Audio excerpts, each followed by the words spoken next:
admirarse. Me ha pasado esto, este año hemos tenido muchos abscesos. Cuando hacemos la incisión, algunos alumnos muestran, ay, dicen entonces, o un temor, o muestran la aguja, entonces ya lo estás alterando al paciente. Nosotros siempre tenemos que mostrar seguridad, tranquilidad, nunca digan delante del paciente, no sé, no tengo el material, el instrumental necesario, no es correspondiente, porque ya te quita la credibilidad al paciente. Siempre que atendamos la máxima seguridad, tranquilidad, y si no conoces, no sabes, etcétera, irse a un ladito, como yo hago con los alumnos, los llevo atrás y ahí les explico, o a veces les llamo la atención, pero nunca delante del paciente. Y por eso también el ambiente del consultorio, el ambiente odontológico, el espacio odontológico debe estar perfectamente organizado y sobre todo muy limpio. Y el odontólogo también siempre tiene que estar perfecto, perfecto con un uniforme, el cabello, los guantes, las manos limpias, las uñas no oscuras, todos los detalles que el paciente está observando. Luego viene básicamente lo que dice el odontólogo, ¿no? Porque cuando yo les pregunto a los alumnos, ¿qué dice su doctor? ¿Qué dice el odontólogo? El odontólogo tiene muchos recursos para dar su opinión al caso clínico. Y lo primero,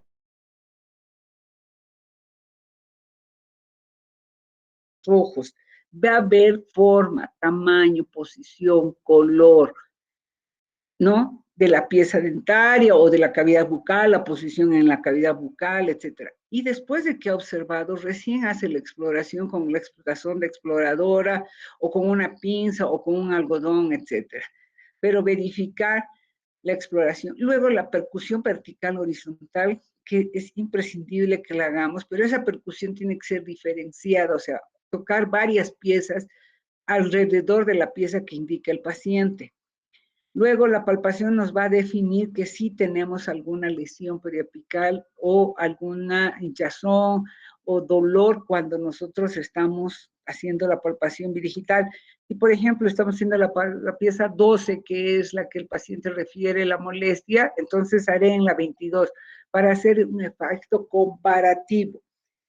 En alguna época se utilizaba la olfacción para sentir esos olores de proceso infeccioso. Esto ya no lo hacemos en el tema de COVID porque también estamos nosotros con barbijo, entonces la olfacción es una de las pruebas que ya no se usa. Pero sí puedo utilizar la transiluminación. ¿Con qué hago la transiluminación? Con la lámpara de luz halógena. Apago la luz del equipo y se enciende el transiluminador con una lámpara para identificar sobre todo lesiones interproximales. Fíjense que el odontólogo tiene que hacer todas las pruebas. A veces nos abocamos solo al motivo de consulta, a la molestia del paciente en una pieza, cuando podemos encontrar que tiene otros problemas y que tal vez el problema más serio está en otra pieza. Tal vez la urgencia, la emergencia está en otra zona. O también el paciente viene con un problema y lo que a veces les digo, y estas otras piezas, no, es que no le duele. No, señor, el dolor solo es un signo, un síntoma, pero puede haber problemas. ¿Y quién le tiene que comunicar al paciente que tiene otros problemas en cavidad bucal? Somos nosotros. Es al margen que agudizamos y practicamos en el examen clínico, también hacemos una gentileza y comunicamos al paciente, aunque no se haga necesariamente en el momento el tratamiento respectivo, pero sí comunicarle al paciente cuáles son las otras deficiencias que puede encontrar en su cavidad bucal. Es muy importante, chicos, que cuando observen a un paciente puedan ver toda su cavidad bucal. Observe. Y además, en el examen clínico, ahí vamos a valorar si vale la pena o qué tanto valor tiene esa pieza en relación a esa cavidad bucal. Si tiene casi varios dientes extraídos, está haciéndose una exodoncia, o sea, va a hacerse una prótesis, entonces va a valer la pena hacer un tratamiento de alto costo, de alto tiempo, un tratamiento endodontico, perno, corona, etcétera, si se va a hacer una prótesis. Si nosotros vemos en una prótesis removible ponerle un diente más o menos, no cuesta un peso más ni menos. Entonces, esa es la valoración, el examen clínico. Por eso le llamo yo lo que dice el odontólogo. ¿Cómo va a dar su opinión el odontólogo cuando haya hecho todas las pruebas clínicas? Es muy importante que haga todas las pruebas clínicas. La información de los exámenes complementarios viene después, por eso es la más real. Puede que corrobore lo que ha dicho el paciente, como que puede que encuentre otra problemática diferente. Por eso es que le damos un porcentaje de 40% a la información que da el odontólogo, ¿no? Lo que dice el doctor después de los exámenes. La historia clínica, ¿no es cierto?, debe contener, y aquí cuando ya he terminado, o sea, ya hice el capítulo A, lo que dice el paciente, lo que dice el odontólogo, ahí ya voy a la necesidad y veo la necesidad de hacer exámenes complementarios. Como su nombre lo indicó, complementan a lo que dijo el doctor, a lo que dijo el paciente. ¿Qué dicen los exámenes? Por eso se llama complementario. Y aquí tenemos una serie, radiografías. Las periapicales que más usamos, el radiovisiógrafo, que es el digital, panorámica, oclusal, lateral, y etcétera, todas las radiografías que necesitamos. Las tomografías, si fuera el caso necesario. Nosotros ahora contamos con un tomógrafo que nos ayuda bastante, pero que solo lo usamos en casos muy imprescindibles. Uno, por el tema de radiación, que es bastante alto, y otro por el tema de costos. El oxímetro de pulso se puede utilizar, vamos a ver ahora que sí se utiliza para hacer diagnóstico, que nos da un tema de vitalidad pulpar. El modelo, hacer estudios de modelo. En lo removible, en prótesis fija, utilizamos bastante el estudio de modelos, pero también en operatoria, para hacer MONCAPS, lo que hemos hecho en cuarto, o sea, prótesis fija provisionales, para ver puntos de contacto prematuros, para ver angulaciones, etcétera. La fotografía, por favor, todos tienen celular y realmente aprendamos a tomar buenas fotografías solo con el celular perfectamente, que nos va a dar información muy valiosa y que después debemos hacer el análisis para definir el plan de tratamiento. Hacemos cultivos, en endodoncia se hacen muchos cultivos, en cirugía también, en periodoncia también, y en endodoncia hacemos esconder el cono dentro del conducto para cuando tenemos infecciones que no se pueden resolver o para identificar claramente cuál es el microorganismo que está lesionando, o también cultivos y antibiogramas para identificar cuál es el antibiótico, el medicamento específico para este caso. Exámenes de laboratorio, exámenes histopatológicos, etcétera. Justamente la doctora Janet está preparando un trabajo sobre el tema de cáncer y hablábamos con otros profesionales estos días que justamente por qué nosotros no tenemos un indicador tan alto de cáncer, y es justamente porque no lo sabemos reconocer, no lo sabemos identificar y muchas veces están en nuestros pacientes. Entonces, fíjense las radiografías donde podemos encontrar las periapicales, que son las más específicas. ¿Qué radiografía utilizo para endodoncia? La periapical, la más óptima, ¿no? La periapical, la técnica de paralelismo, la cual nos va a ofrecer por lo menos un parámetro similar a una realidad, sobre todo en el tamaño, para cuando tomemos la conductometría. La aleta de mordida, en este caso, las periapicales, vamos a encontrar dependiendo de la angulación. Este tipo de lesiones, por favor, quiero que se queden claros, este tipo de lesiones, los pacientes ven este tipo de lesiones y lo primero que hacen es dar antibiótico y piensan que el antibiótico lo va a borrar rapidito y que en la siguiente sesión ya no va a haber esto y te va a sacar. No, este tipo de lesiones son lesiones crónicas. Fíjense, es tan grande, tiene membrana, es un quiste, eso está lleno de líquido seroso. Y esta lesión ¿se va a resolver? Sí. ¿Se resuelve endodónticamente? Sí, que también llamamos resolución de lesiones periapicales no quirúrgicas, o sea, solo haciendo un buen tratamiento endodóntico, como en este caso, donde vemos que ha llegado al límite perfecto y que ya, ¿cuándo ha obturado? ¿Cuándo ha conseguido? Ustedes ya han hecho el tema de obturación. ¿Cuándo obtura un conducto? Cuando he logrado tener no signos, no síntomas y haber instrumentado hasta el límite adecuadamente y haber obturado correctamente. Entonces, en ese caso, esta zona va a estar libre de bacterias, libre de tejido de granulación, libre de tejidos inflamatorios, y entonces va a ir reparando. ¿En qué tiempo repara este tipo de lesiones? Cuando vemos aquí oscuro, que son los granulomas, quistes, se ve escasamente alguna reparación, o sea, nuevamente blanquito, a los 6 meses. ¿Cuándo puedo ya evaluar totalmente cuando envió al paciente a los 2 años. Entonces, no hay por qué desesperarse. A veces muestran y dicen, pero doctora, ya desapareció de una sesión a otra. Lo que pasa es que le tomamos la radiografía en otra angulación. Entonces, por eso pareciera que son más chicos o más grandes. Entonces, es importante tomar muy buenas radiografías.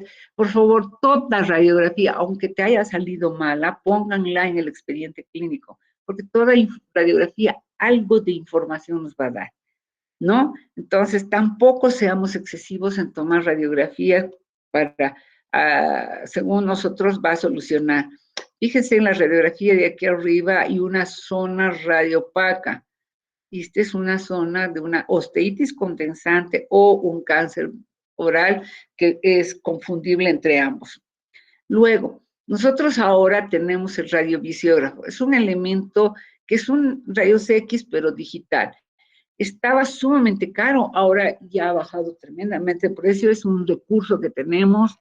Eh, Dios quiera que todos ustedes puedan tenerlo porque no, ya no es un elemento muy caro, ha bajado muchísimo, que necesitamos una pantalla, tus rayos X y el CPU o tu computador laptop donde se le instala el programa. Es súper fácil y estos son los sensores, ¿no? ¿Cuál es la ventaja? En radiología ustedes ya han llevado esto. ¿Cuál es la ventaja que tienes en el segundo? En el segundo la información.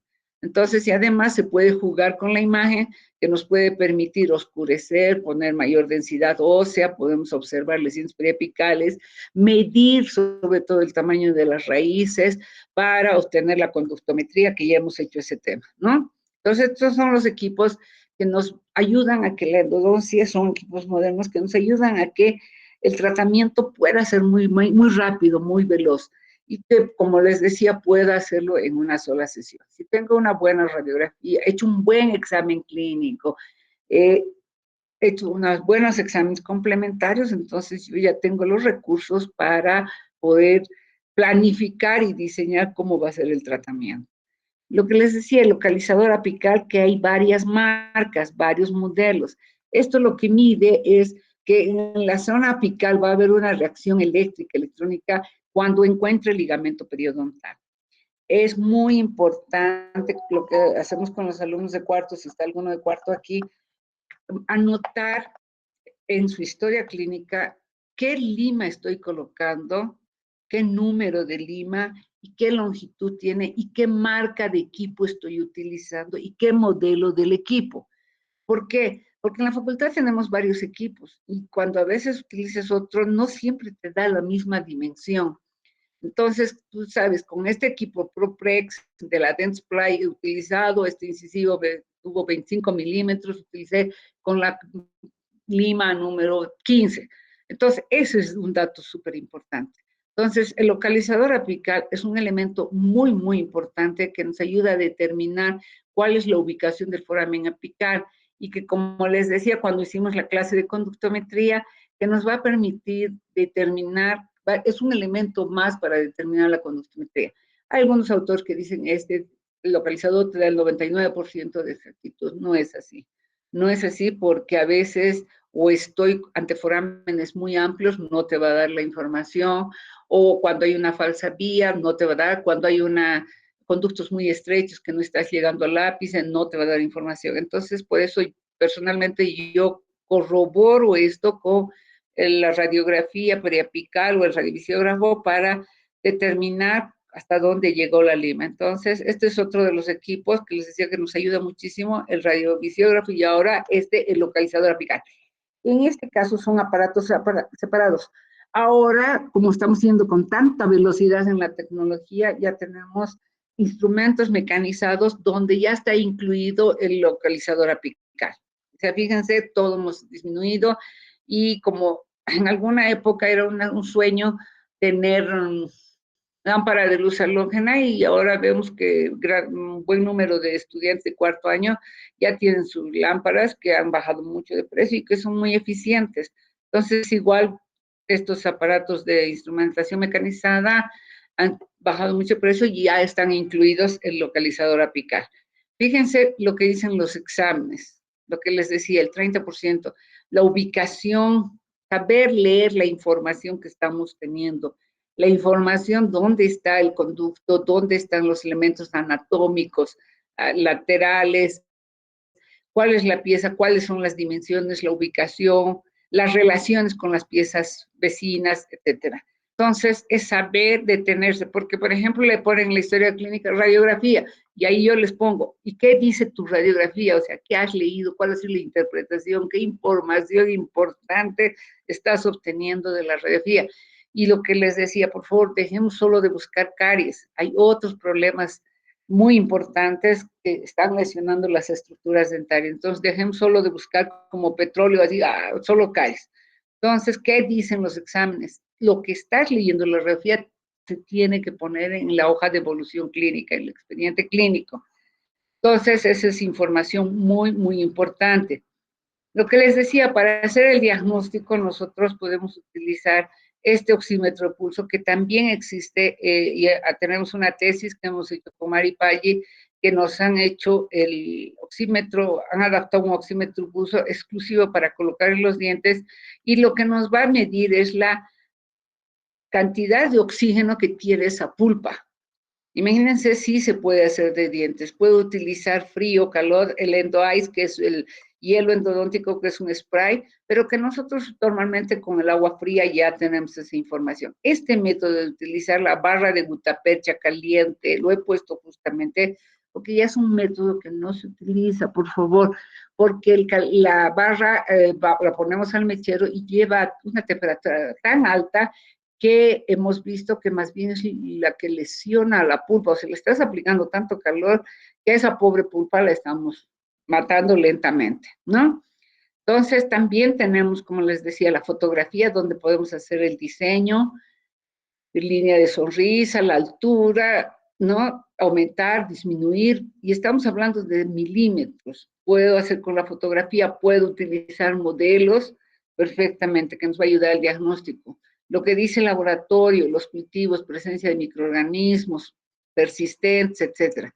Y básicamente resumimos en esto que A es la anamnesis, lo que dice el paciente. B, lo que dice el odontólogo, los exámenes basados en el examen clínico odontológico, y C, los exámenes complementarios. Sumando el A más B más C, estoy en la capacidad de entonces diagnóstico.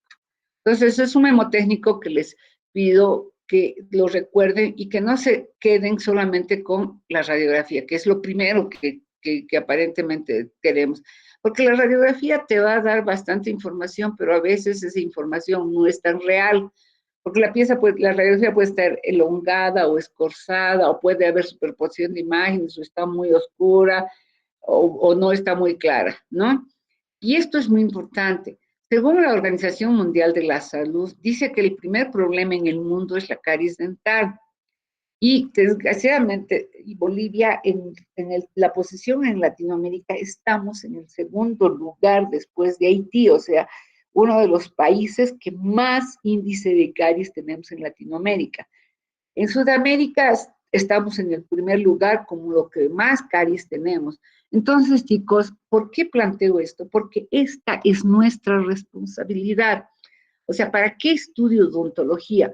Cuando con los alumnos de primer rote, si están aquí, una de las preguntas que les hago en la primera clase, ¿para qué estudio odontología? Y justamente esta es la causal, esta es la razón de ser, para solucionar los problemas de salud de mi país. Ustedes ya han llevado periodoncia y se han dado cuenta, la periodoncia es una especialidad muy linda, y se dan cuenta que aquí no hay magia, la única magia es el cepillo y saber utilizar la técnica, la frecuencia, el tiempo, el tipo de cepillo, todo eso que han estudiado ahora se ve en esto. La caries dental. Yo les digo, muchos de ustedes o algunos de ustedes va a ser autoridad, etcétera, y bueno, debe plantearse en solucionar este primer problema. Con mucha preocupación vemos nosotros que Bolivia está todavía en la línea roja. ¿Qué quiere decir? Que estamos con un indicador muy alto de caries en relación a los países vecinos. Y alguna vez, si ustedes, como están en tercero el próximo año, les pido que asistan a unas conferencias que da Integral Niños, que los mismos chicos del quinto año hacen el estudio, qué políticas de salud oral se han hecho en todos los países de Latinoamérica. Y entonces eso nos permite conocer cuál es la situación nuestra. las enfermedades periodontales que tenemos, las maloclusiones que dan. Ya la ortodoncia dejó de ser un tratamiento estético, dejó de ser estético, ya es funcional, porque nos damos cuenta que si hay maloclusión, va a haber oclusión, golpes prematuros, contactos prematuros y va a producir alteraciones o lesiones en las piezas dentarias y también enfermedades periodontales. Las malformaciones congénitas. En nuestro medio estamos viendo cómo ha aumentado la utilización con las nuevas leyes. ¿Por qué el tema político influye en la salud? Porque han autorizado la venta libre, si vale el término del oro. ¿Y con qué se mezcla el oro? ¿Con qué se junta? Es mercurio. ¿Y dónde echan el mercurio? Al río. ¿Y quién toma esa agua? Los pescados. ¿Y quién come los pescados? Nosotros. Entonces, es un ciclo. Y por eso estamos viendo de que hay mucha malformación congénita por justamente la modificación que estamos haciendo del medio ambiente. La presencia de labio, paladar hendido. Y lo que les decía, por ejemplo, el cáncer oral, que con mucha preocupación estamos viendo que hay bastante en nuestro medio. Imagínense, en el altiplano la gente está muy expuesta al sol, la radiación es muy fuerte en el altiplano y eso produce mucho cáncer oral o labial. Estas son la clasificación que da la Organización Mundial de la Salud, que es, como les decía, de mucha preocupación. Ahora, ¿qué hago? No quiere moverse. Ahí está. Las lesiones cariosas, cuando son superficiales, las lesiones que les decía, la caries negra, la caries no es racista. ¿Por qué? Porque cuando ve este tipo de caries negro oscuro, es que ha habido una remineralización. El paciente de alguna forma ha usado algo de pasta y se ha remineralizado. Entonces, posiblemente no tenga que raspar totalmente. La profundidad, expliquen bien. Cuando haga un diagnóstico, ubicación, profundidad, color. Entonces, a eso es cuando hablamos lo que es la observación o la exploración. Las lesiones no cariosas, ahí no se olviden, aquí no hay bacterias. En la anterior, en estas caries oscuras, negras, amarillas, cafés, etcétera, entendamos que hay presencia de bacterias. ¿Cuál es la bacteria más importante? La de la vaca, ¿se acuerda? La mutans, ¿no? En cambio, en este caso no hay bacterias, entonces no hay caries, pero sí hay lesión. Hay una ausencia de esmalte, como en este caso, o una erosión que estamos viendo con mucha preocupación. Les comentaba en algún momento, hicimos con el doctor Benzi cualquiera una vez un estudio de todos los estudiantes de la facultad y extrañamente encontramos muchos casos de erosiones. Y la erosión es una lesión química. ¿Y por qué usamos químicos? Y es una cosa silenciosa, porque había muchos bulímicos, lo cual es una preocupación, ¿no? Entonces, o una fricción. Entonces, lesiones no cariosas que, acuérdense, son físico-químico-mecánicas, no son bacterianas, pero que sí se pueden convertir en bacterianas. Por ejemplo, aquí están viendo una cavidad, retiene alimentos, se quedan ya en el huequito, eso, las bacterias, los alimentos, y sí se puede convertir en bacteriana. Ese tipo de lesiones tenemos que aprender a identificarlas. Ahora no quiere. Ahí está. Lesiones no cariosas. Esta, por ejemplo, acuérdense, la asfracción, que tiene forma de cuña, que es porque hay trauma de oclusión, por el contacto prematuro, que aquí hay bacterias, puede ser restos alimenticios, pero en realidad es una causal más físico-mecánica, ¿no? Luego, lesiones periodontales, que también son enfermedades que lesionan las estructuras del diente. Si no solo es de encía, no, también al alterarse las encías, también va a producir alteraciones de las estructuras dentarias. Las lesiones traumáticas, que justamente la próxima clase vamos a hacer traumatismos dentarios, que aquí no hay bacterias, aquí no hay caries, aquí no hay lesión no cariosa, sino es un traumatismo, ¿no? Por accidentes, en el juego, en la bicicleta, o en las peleas, por fiestas, etcétera, ¿no? Y esto es lo que nos está preocupando porque este indicador de lesiones iatrogénicas está subiendo mucho de índice. ¿Por qué? Porque no hacemos correctamente, no usamos correctamente los protocolos que indican los medicamentos. una de las cosas, no usamos el paso.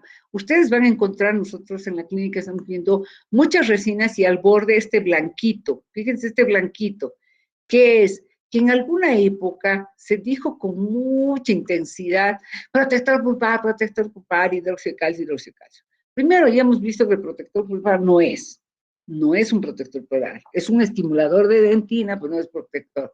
Y segundo, que no se pone alrededor de la pieza porque este hidróxido de calcio no se adhiere, no se pega, no se junta, no hay adhesión con la estructura dentaria. Entonces dejamos un espacio abierto donde va a haber la microfiltración de bacterias. Y tercero, que no le damos la anatomía correcta. A los alumnos de cuarto y tercero les he pedido que por favor bajen, vivan con su slide, Dental Light, o sea, una gráfica de la anatomía de la pieza para devolverle la anatomía. Y otro de los problemas que hemos visto que da estas lesiones iatrogénicas es justamente que no sabemos hacer el pulido de las piezas. Y además no le damos la anatomía correcta. Fíjese, a este pobre ha ido a la pastelería, porque eso es una torta, ¿no? Entonces ha ido a la pastelería, se han olvidado de los surcos, de las fosas, entonces ya hay microfiltración, puntos de contacto prematuros, etcétera, y no hay pulido. Entonces, al ser esto áspero, poroso, va a atraer más bacterias. Y entonces vamos a tener más problemas. Ahora, fíjense en esta segunda imagen de aquí, la amalgama. La amalgama es un material que se ha utilizado muchísimos años, tiene muy buena resistencia a la compresión, pero no hace adhesión. Al margen de su problema estético, al margen del problema estético, no hace adhesión, pero sí ha tenido mucha duración. Ambas, voy a sacar las amalgamas cuando, por ejemplo, en este caso, los bordes están bien, está oscura la amalgama, no tiene forma, pero la saco, no, simplemente le doy forma y pulo. En cambio, en este caso sí hay microfiltración, hay caries recidivante, o como en este otro caso también, hacia vestibular, tengo caries recidivante, ahí cambio. Entonces, es como cuando tú llevas al auto, al mecánico, entonces no te tienes que olvidar, el mecánico va a decir, ¿sabes qué, señor? Este funciona con gasolina y funciona con aceite y tiene que lavar el auto y tiene que traer periódicamente a que haga una revisión. Entonces, lo que quiero que entendamos que las obturaciones son también revisables. Entonces, cada 3 años, 3 años más o menos, 3, 4 años, se dice, sobre todo las resinas tienen que estar revisando. Y ahí vienen las 3 Rs que les enseñé. Las obturaciones se reparan, sí, se remodelan, como en este caso le voy a dar forma, o se restituyen, como en este caso, saco y lo cambio por otro. Entonces, esas son las famosas 3R en las obturaciones. Luego, las lesiones congénitas, las que nacemos así o las que venimos nosotros con esas lesiones. En nuestro medio se van a dar cuenta que tenemos estas manchas blancas que hay aquí, no es mancha blanca. La diferencia, ¿cuál está? La mancha blanca es la primera fase de la caries, cuando empieza el proceso de caries. Esa, cuando la raspo, es como tiza. Eso es cuando se está desmineralizando. ¿En qué tiempo empieza el proceso carioso? ¿En qué tiempo empieza a desmineralizarse el esmalte? Se ha visto ahora que a las 2 horas de no lavarme los dientes y de haber comido, a las 2 horas ya se inicia el proceso de desmineralización. Fíjense lo grave que es. Y entonces la teoría que decía que 3 veces al día me lavo los dientes ya ha quedado atrás. ¿Por qué? Porque es como y me lavo, como y me lavo. O sea, si comes todo el día, bueno, tienes que lavar todo el día, ¿no? Entonces, ahí va la disciplina de tener horarios para obtener el cepillo. Con mucha preocupación también nosotros teníamos este programa que ojalá podamos retomar lo que decía futuro profesional, cepíllate como experto, y que nos dotaban cepillos para todos los estudiantes con la empresa Colgate. Ojalá podamos, si no nos obstaculizan, podamos retomar ese proyecto. Entonces, lesiones congénitas que las venimos de nacimiento o por la calidad de agua.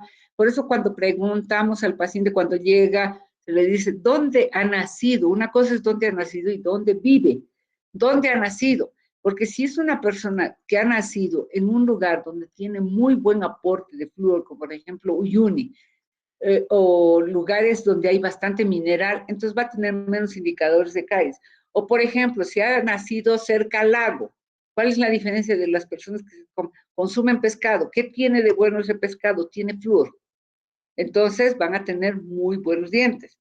En cambio, si ha nacido en los yungas, donde tiene mala calidad de agua, consume muchos cítricos, no se lava los dientes, consume muchos azúcares, entonces va a cambiar. Eso es donde ha nacido, en donde vive también.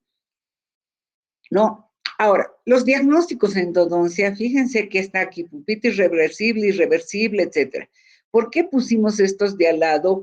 Porque este documento es el que les decía, el libro ese que hicimos hace algunos años, el año 21 creo que nos invitaron a mí, yo le llevé al doctor Mauricio Lozada, lo llevé a la doctora Marcia Cruz, a la doctora Janet, así a varios colegas de la facultad para que hiciéramos el documento ese que es las normas y procedimientos en odontología. Entonces hemos puesto aquí, que ya está en el libro, pero también al lado hemos puesto esta otra clasificación que se utilizaba antes y que pueda servir a los odontólogos que ya son un poco mayores y que conocen esa clasificación. Y los tratamientos, por favor, le voy a hacer una endodoncia. La endodoncia, ya les he dicho, no es un tratamiento, es una especialidad, pero sí vamos a poner, estos son los tratamientos, los que están. La bio cuando está vital, potomía cuando es parcial, biopulpectomía es lo que generalmente hacemos. Entonces, este es el tratamiento. Y la necropulpotomía era que un medicamento que se hacía antes con una pasta que producía te voy a matar el nervio, decían, y con un medicamentito vamos a poner que era una muerte química. Este tratamiento lo he puesto con rojo justamente porque ya no se hace, porque los medicamentos que era a base de formaldehído, formocresol, etcétera, producían una muerte pulpar, pero tampoco podías decirle, señor, solo hasta el lápiz usted tiene que actuar al químico. No, se iba a través del ápice y hemos visto que producía mucha necrosis, inclusive de ligamento y hueso en la región periapical. Por eso es que les he puesto no hacemos la biopulpotomía química, ya se eliminó. Y la necropulpectomía es cuando la pieza ya está con una necrosis, ¿no? Entonces, estos son los tratamientos, no es una endodoncia, estos son los tratamientos. Y los tratamientos, lo que les decía, bueno, esto es lo mismo. ¿Cuál es el ordenamiento que debemos tener? En la clínica nosotros hemos consensuado, esto ha sido un aprendizaje que hemos hecho en forma conjunta con los estudiantes. Debo tener todo mi instrumental material en el bracket preparado, listo, y no estar correteando, porque a veces dicen, ¿dónde está tal cosa? En mi casillero. Y yo le digo, llevemos al paciente al casillero, pues si tienes las cosas allí. ¿Por qué nosotros les hacemos colocar el verde? Siempre acuérdense, el verde es hipoclorito, porque el hipoclorito es un color verde. El segundo va a ser, ¿para qué nos sirve tener un poquito de hipoclorito? Para desinfectar. Se te contaminó un poquito una fresa, se te contaminó la sonda, etcétera, entonces la limpiamos. Aquí tenemos agua oxigenada para que, como desinfectante, no, su función desinfectante es muy baja, pero sí para cohibir alguna sangrado o hemorragia. Y nosotros utilizamos estos dos mezclados, o sea, cuando utilizamos las limas, ponemos entre los dos y toda la limalla dentinaria que está dentro de la lima se va limpiando. Aquí suero, cuando necesitamos una gotita de suero, quiero lavar algo, y finalmente alcohol. La caja de endodoncia, la fresa, el esponjero, los rollos de algodón, aquí ya lo colocamos, la gasa y el instrumental debidamente en su sobre. Y estos son los procedimientos básicamente que hacemos en la primera sesión. ¿Qué es lo que hacemos? La anamnesis, luego el examen clínico, aquí es lo que dice. Y este cuadro, que es un cuadro matricial, que lo hemos hecho con los estudiantes, aquí está, para tener todo listo. Si voy a hacer mi historia clínica, ¿qué uso? El formulario, ¿qué equipo dental? ¿No? En la historia clínica, el bolígrafo, etcétera. Cuando hago el examen, espejo, pinza, sonda, etcétera. En exámenes complementarios, tener el equipo necesario. Interpretación de exámenes. En el diagnóstico, aquí me voy a ir a la clasificación que está en el libro, en el chanchullo, que los de cuarto se hacen sus cuadritos. El consentimiento, el formulario. El primer paso que hago, ¿cuál es? Desinfección de la cavidad bucal. Uno para bajar la carga bacteriana y otro para proteger al odontólogo. ¿Qué utilizo? Solamente clorexina al 0,12%, 15 ml durante un medio minuto. Anestesia tópica, ¿con qué? Puede utilizar con pinza, con cotonete, la pasta, etcétera. Y la anestesia. Entonces, este es el primer tratamiento que hago para empezar un tratamiento. En general, en realidad, debo tener todos los pasos, pero absolutamente claros, así como la morenada, paso 1, paso 2, paso 3, no puedo alterar y tener todo listo al lado, no estar buscando. Y esto cuando ya hacemos todos los procedimientos, el aislamiento, los clamps, ya he probado los clamps, desinfección de la cavidad bucal, es muy importante. ¿Con qué puedo utilizar hipoclorito? Sí. ¿Puedo utilizar clorhexidina? Sí, al 2%. ¿Con qué elimino los tejidos deficientes? Con hipoclorito. La irrigación, ¿con qué hacemos? Surtidor de saliva, jeringas, ya debo tener las jeringas cargadas.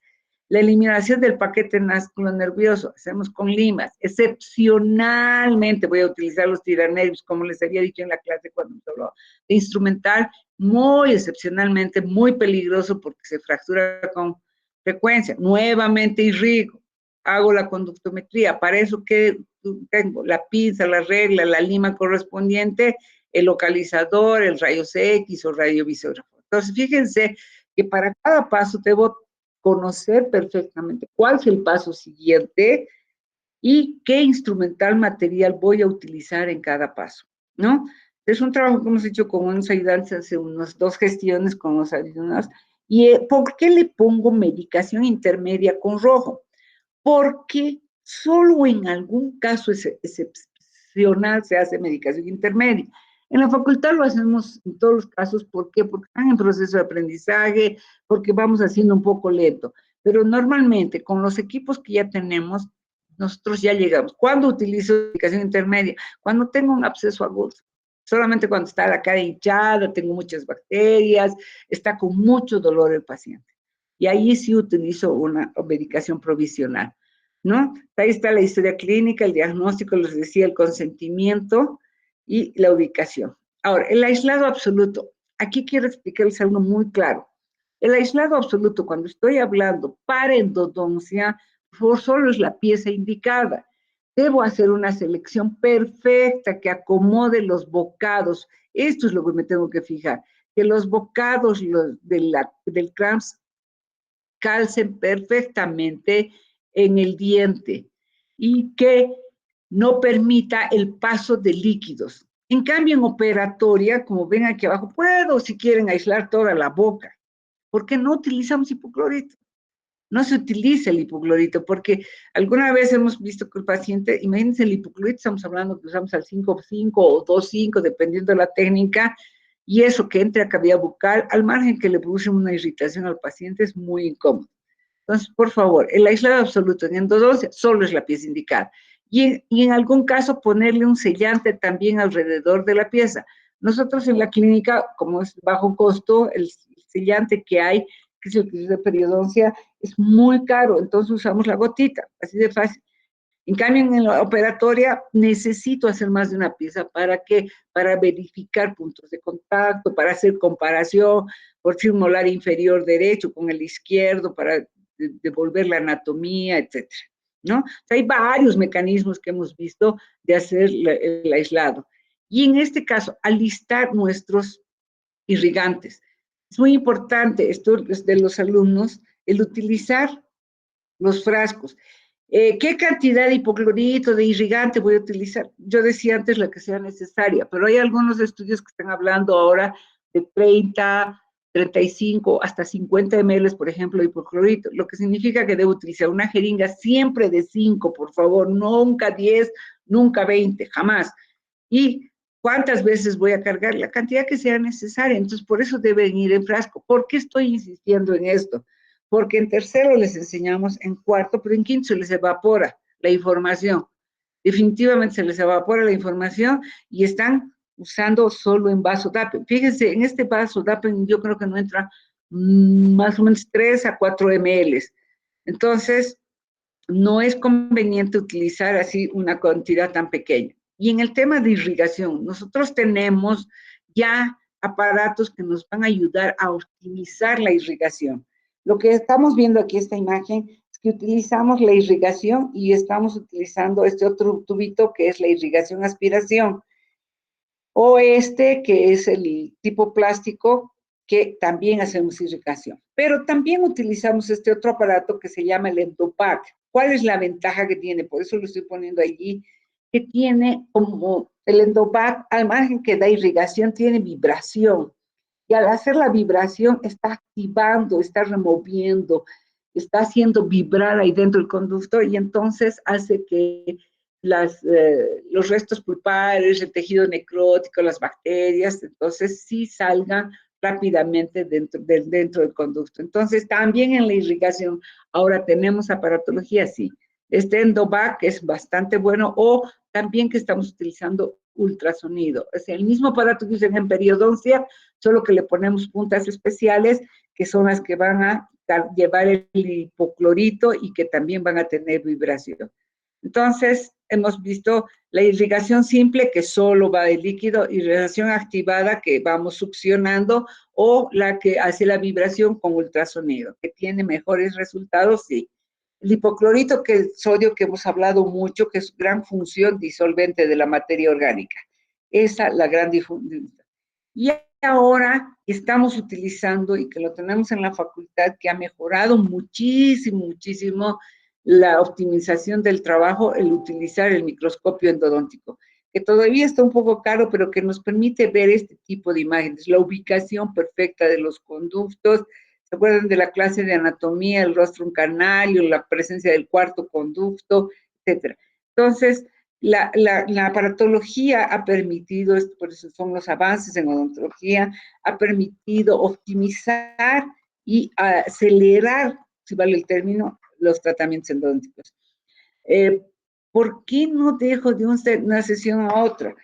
¿Por qué hago en varias sesiones? Porque a veces no irrigo lo necesariamente, no conozco la anatomía de la pieza, no tengo el material, el instrumental a la mano, entonces eso hace que retrase tu tiempo, que ahora el tratamiento endodóntico se está promocionando de que se haga en una sola sesión, excepto en procesos infecciosos agudos. Estoy repitiendo varias veces, ¿no? Y aquí están los aparatos para la obturación. Nosotros hemos visto que lo que hago es la conometría, ¿no es cierto? Determino el cono y ya vienen a veces estos conos que se ponen en aparatos para recalentar, o esto, el endovac, el obturador, que se pone la gutapercha aquí adentro y se pone dentro del conducto, y casi como un decorador de tortas, vas dejando la gutapercha dentro del conducto. Entonces, esto nos acelera a que la obturación sea mucho más veloz, más rápida, más precisa, y tengamos, pero para eso también tenemos que saber nomás qué diámetro, qué longitud tenía el conducto, y en función a eso poner el cono de gutapercha. Y lo que les había dicho, si voy a hacer medicación, se hablaba mucho del hidróxido de calcio, y aquí están los vehículos. Por favor, estos son los vehículos. Hay unos estudios que dicen unos son mejores que los otros, que permitan la función del vehículo, sí. Hemos hablado que el agua destilada es un producto fabuloso, que permite la liberación radical de oxidrilos, a veces no lo tengo, el suero fisiológico, el propilenglicol, que les decía, es un aceite liviano, que es fácil. El anestésico, ¿cuál era la deficiencia? Que tiene un pH ácido. La glicerina es un aceite un poquito más espeso, nos permite tener una pastita ligosa, así como leche condensada, pero ¿cuál? Al ser un aceite, tal vez disminuya la función del hidróxido de calcio. El paramonoclorofenol alcanforado, que cuando hablamos de medicación, les dije que es un antiséptico bastante fuerte, que has dejado de utilizar, pero tiene paramonoclorofenol, tiene fenol en su composición, o sea, es bastante irritante. La clorexidina puede utilizar, pero es al 2%, puede ser en gel o puede ser en líquido. ¿Cuál es la ventaja? Cuando utilizaría en conductos muy infectados, ¿puedo utilizar antibióticos? Les había dicho que sí, puedo utilizar, qué es yo, amoxicilina, gentamicina, etcétera. Puedo utilizar corticoides, puedo utilizar la dexametasona. En la clínica de los de cuarto año todos se han comprado a una ampollita. ¿Cuánto cuesta la ampolla de una dexametasona de 8 miligramos? 2 bolivianos, chicos, 2 bolivianos. Y se usa una gota. Se usa una gota por paciente por sesión cuando me pasé con la lima, al día siguiente el paciente viene que le duele hasta su aureola, no puede masticar, es un antiinflamatorio fabuloso, la Dexa, o yo formo que en alguna vez todavía alguien utiliza, pero yo estoy totalmente en contra. ¿Por qué? Porque es un yodo, es un radioactivo altamente cancerígeno, ¿no? Entonces, también utilizamos, como les decía, antibióticos, puede utilizar la pasta triple antibiótica que utilizan mucho los pediatras. Los pediatras, y les va súper bien, sí. Entonces, puede utilizar ahora los biocerámicos que estamos utilizando, que nos está dando muy buenos resultados, plasma enriquecido, ¿no? Entonces, ¿por qué la medicación se usa? Cuando tengo anatomía compleja, cuando no puedo llegar al conducto, cuando no he logrado llegar al ápice, cuando hay unas reabsorciones, las famosas reabsorciones internas o externas, que son procesos inflamatorios crónicos, que hay que modificar ese pH. Cuando he hecho una sobreinstrumentación porque no sé matemáticas, o sea, imagínense, es una pelea en la clínica porque anota, por favor, anota, les decimos la conductometría, y para no tocar el ligamento periodontal, porque cuando lo tocas o lo rasgas, o cuando se ha pasado, al día siguiente va a inflamarse eso y va a haber dolor a la percusión. Y obturar en ese caso no puedes. Cuando hay una sobreirrigación, cuando presionamos con demasiada fuerza, esa fuerza no la vas a poder controlar cuando utilizas jeringas de 10 ml, de 20. Si con la de 5 no controlamos, o sea, tiene que ser lento, suave, poquito a poco para no producir una sobreintención. O sea, cuando hago en otra sesión, cuando he cometido errores, ¿no? O cuando el comportamiento psicológico del paciente no me lo permite. En esos casos, ¿puedo hacer en más de una sesión? Sí, ¿no? Entonces, nosotros vemos aquí lesiones periapicales que van a resolverse sin ningún problema. ¿Qué factores condicionan la utilización de esa medicación? Lo primero que les decía, perdón, me voy para atrás, es lo que les decía, la localización, o sea, ¿dónde voy a poner el medicamento? Si voy a ponerlo a la entrada del conducto o hasta la región apical. Entonces, a la entrada del conducto voy a poner cuando utilizo paramono, formocresol, estos medicamentos que usan volátiles que por olor funcionan, si vale el tema. En cambio, si yo voy a poner un hidróxido de calcio, dice que debe ir hasta la región apical, o sea, hasta el lugar donde está la lesión que generalmente es el ápice. El tiempo de aplicación. En alguna época al paciente lo citaban todos los días. No. Cuando se pone hidróxido de calcio, si voy a utilizar ese medicamento, tengo que, ¿cuál es la función del hidróxido de calcio? Ya lo hemos visto que no es antibacteriano, no es antiinflamatorio, lo único que hace que es, modifica el pH, hace que se vuelva más alcalino. Entonces, para que cumpla esa función de pH, tiene que estar 7 días el hidróxido de calcio. En cambio, el formocresol, el paramono, en 24 horas ya lo puede sacar. ¿Y cuál es el efecto que tenga sobre los tejidos periapicales? Entonces, ahí debemos saber en qué casos voy a utilizar. Por ejemplo, un paciente que tenga foramen abierto, que es un incisivo central, que nació a los 6 años y a los 8 ya está haciendo conducta, ese foramen no se ha cerrado, entonces está irritando. Hay que tener mucho cuidado, saber cuál es la situación, la ubicación también del foramen apical, ¿no?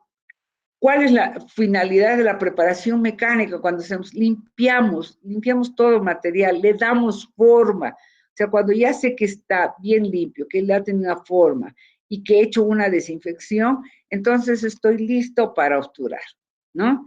Y aquí es lo que les decía, cuando hago la obturación provisional y la toma de radiografía de control. Y cuando hago radiografía de control, debo comentar, decir, está bien, está llegando a los límites, está suficiente, está bien compactado, no tiene espacios, etcétera. Tengo que hacer un comentario, hacer un diagnóstico de esa radiografía de control. Bueno, chicos, muchas gracias. ¿Alguna pregunta hasta ahí?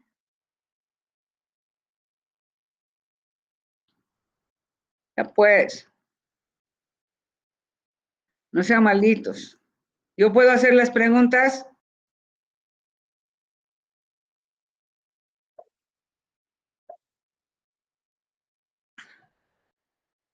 Claudia, dinos, Claudia. Nada quieren preguntar. Bueno, chicos, el próximo martes, este tema sí les pido que